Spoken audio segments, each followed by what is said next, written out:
একটু ধমক দিয়ে কথা বলুন, একটু প্রপারলি বলুন প্লিজ, প্লিজ একটু প্রপারলি বলুন। মেয়েদের 4টা কাউন্সিলর পাস হয়েছে, সেইটা ওই বিএফএফ এবং ওমেন্স কমিটির একটা রিকোয়ারমেন্ট ছিল যে মেয়েরা যে খেলে, লিগ খেলে, ন্যাশনাল টিমে খেলে, তারা চেয়েছিল অনেকগুলো, বাট 4টা তাদের পাস করা হয়েছে। This is the only new thing. আর সব কিছুই রেগুলার বেসিসে হয়েছে। ভোটের অধিকার পাবে প্রথম টপ 4টা club. Which is early, which is not. তারা তো চ্যাম্পিয়ন হয়েছে 2 বছর আগে, লিগ তো খেলতে 4-5 বছর হয়ে যায়। সো যেখানে তোমার কাছে 147টা কাউন্সিলর আছে, হোয়াট ডাজ 4টা ম্যাটার? কারণ একটা জিনিস খেয়াল করে দেখো, বড় বড় নাম করা ক্লাবগুলো এখনও কিন্তু তারা এসে খেলে না, মেয়েদেরটা খেলে না। সো একটা কিছু তো দিতে হবে to get them in. So this is the first step.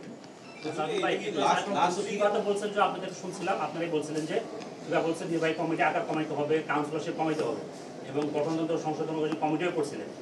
এখন ফিফার নির্দেশনা একরকম, আবার এখন বলতেছেন কাউন্সিলরশিপ বাড়ানো হয়েছে। এখন ফিফা কি আপনারা কনভিন্স করতে পারবেন ফিফাকে? হ্যাঁ পারবো, এই কারণে পারবো। ফিফা যেটা বলছিল, আমরা বলছিলাম তোমরা করতে গেলে তোমাদের করতে হবে, বিকজ আমরা কমাইতেও পারবো না, বাড়াবো না। বিকজ আমার কমাতে গেলে কংগ্রেস লাগবে, ভারতীয় কংগ্রেস লাগবে। So we kept on discussing that. তো তারা তখন বললো তাহলে এটাকে স্থগিত রাখো, আমরা পরে তোমাদের সাথে নিয়ে বলবো। সেইটা ফিফাই বলেছে। হ্যাঁ, সরি, কোনো ক্রাইটেরিয়া দেখা হয়নি। যেই 10 জন খেলেছে তার মধ্যে টপ 4 জন যে হয়েছে, ফিনিশ।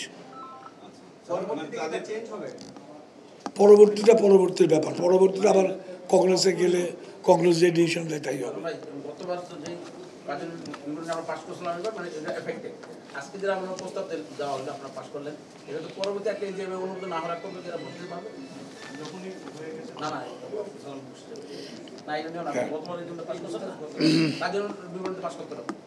অবশ্যই, যেহেতু আমরা কোনো কিছু নতুন কিছু আনলে, যেহেতু আমরা কংগ্রেস 4টা বাড়াতে চাচ্ছি মেয়েদের দল, সেই ক্ষেত্রে এটা আমাদের নির্বাহীতে অনুমোদিত হয়েছে এবং আমাদের সর্বত্র এখানে কংগ্রেস আমাদের এখানে ম্যান্ডেট নিয়ে তারাও এখানে তারা অনুমোদন দিয়েছে।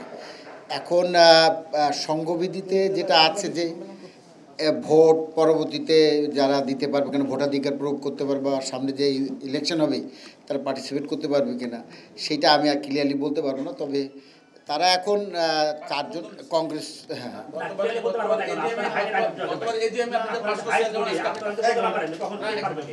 একটু ধমক দিয়ে কথা বলুন, একটু প্রপারলি বলুন প্লিজ, প্লিজ একটু প্রপারলি বলুন।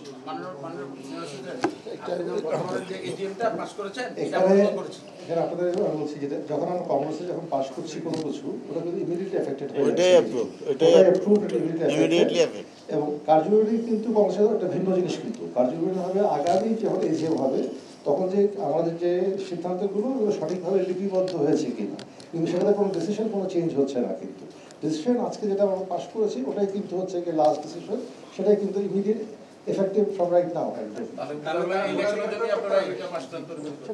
না, এইটা আসলে আজকে যেটা আমাদের সম্মানিত ডেলিগেটরা যে ক্লাবগুলোকে দিয়েছেন তাদের অনুমোদন, কার্যবিবরণী যেটা আমার কলিগ নাবিল বলেছে এটাই সঠিক, যে তারা আগামী যে নির্বাচন আসবে সেই নির্বাচনে তারা ভোট করতে পারবে।